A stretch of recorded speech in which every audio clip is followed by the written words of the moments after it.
What's up, everybody? Circus here. Herf and I just made another video, our Evil Eye ladder play video. So if you haven't seen that, it's pretty funny. Check that out. And we got talking about the game a little bit, and we realized we kind of had a video idea. So this is just us talking about the game. This is a mini podcast, maybe, but we want to call it State of the Game because basically we're talking about, is the game turning people away right now, and is it, is Konami intentionally doing it? Maybe not intentionally, but is the result they're turning people away? And it came up because I just mentioned that, like, kind of across the board, a lot of streamers, a lot of other YouTube content creators were mentioning that views are down. Whether you're on Twitch, whether you're on YouTube, just in general, views are just down. Is it the time of year? Is everybody getting outside because it's springtime, or is it just because the game is kind of just not in a good state right now?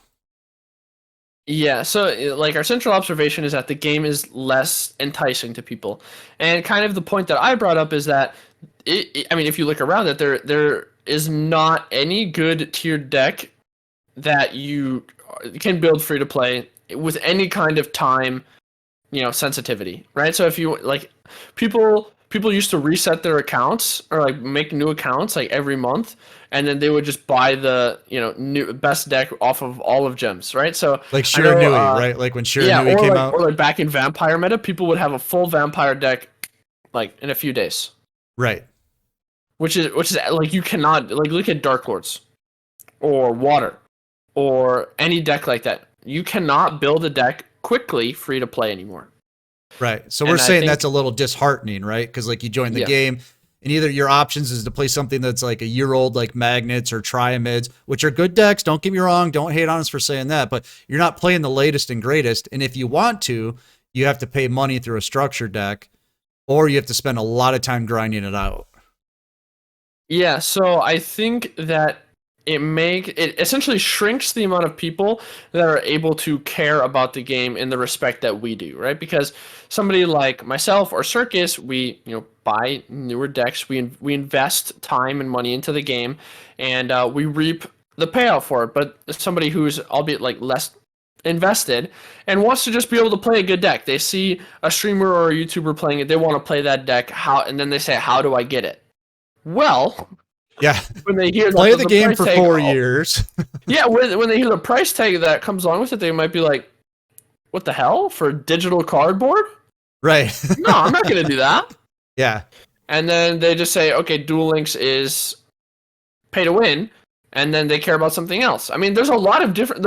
The biggest problem that I have with the way that Konami has structured Duel Links right now is they are not taking into account the fact that there are literal free ways to play Yu-Gi-Oh! That is their real competition. It's Dueling Book, it's Omega, it's EDO Pro, it's all of these free simulators that you can literally have all of the cards in Yu-Gi-Oh! For free. Now, Circus brought up, or I guess you can bring up the point right now, that people want to play the official Duel Links. They don't want to play the knockoff. They want the full experience. And I think Konami is just in a spot now where they're like, we have enough paying customers, and if we can just convert a few of the free-to-play players, we're in a good spot. So they're not so concerned with having like a bunch of free-to-play players. You know what I mean? Because I think what we're seeing now is people, like you said, they join the game, they play for a little bit, and they're like, I'm just getting hammered on, and the decks that I can get quickly just aren't good over the long term, so I'm just going to go play something else. Mm-hmm. And I would say that there's two sides to that coin. Is that there's a threshold of like cost versus benefit, right? So the ultimate benefit is being able to play Duel Links, right? Everybody wants to play Duel Links, that's why we play it. However, if you price out a certain portion of your market does shrink over time because there are, like I said before, free ways to play. So Konami is kind of toying with this meter, and I think that they are toying with too high of a cost to play. So if you look at like the Shiranui meta, there was a very cheap deck. People still had to invest money to get the tech cards, but they could play the core of the deck very free to play friendly, right? Mm-hmm. All of the tech cards were still expensive. That's a deck that Konami wants, right?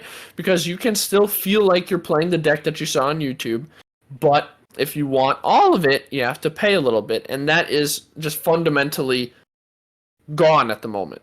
Right. Now, yeah, they've changed it where you can't even get a full deck out of a box.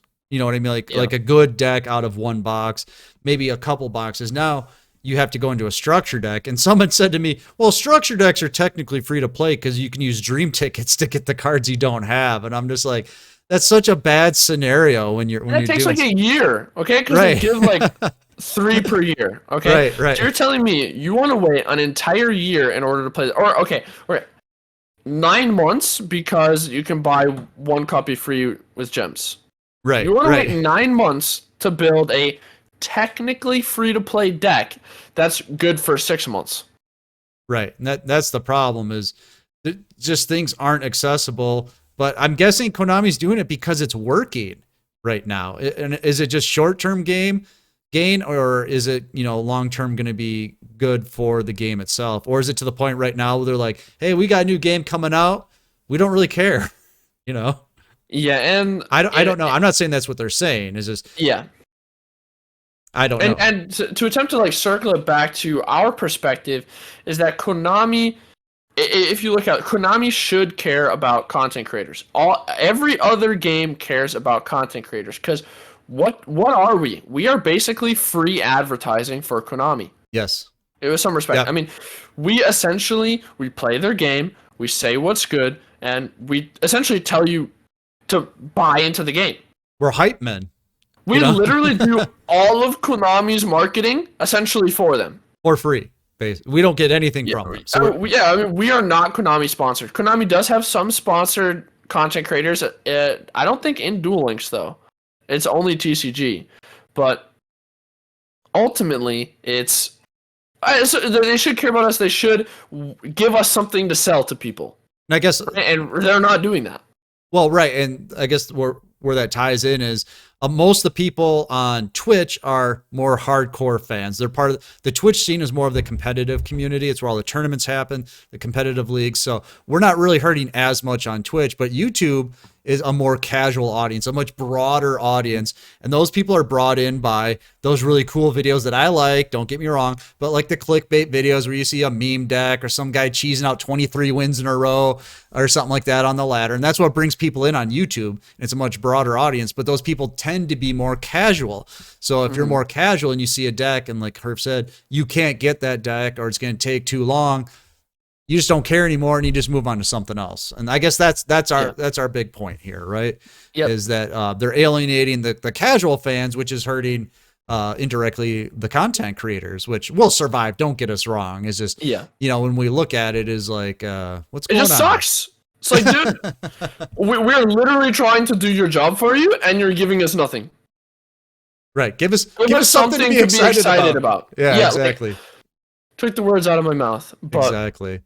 I think that's pretty much our whole point. We don't want to go on too long about it, but basically we need the game to be exciting. We need that to be that deck or decks that people can easily get into quickly and enjoy the game. And the game just needs to stay fresh, right? Already people are complaining. We had a box like 23 days ago, 24 days ago, and people are already complaining that it's stale. So I think maybe this, we just need more. We need more to keep people excited about the game. Stuff that's accessible. More stuff that's accessible. Yep. That sound right? Okay. Yeah.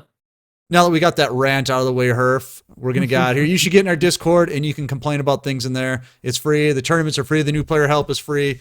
Herf's ranting is always free. Oh, yeah. Just make sure to type the @ symbol and then Herf. And my God, dude. All right. We're going to get out of here. I'm Circus. That's Herf. See ya. All right. We'll see you next time.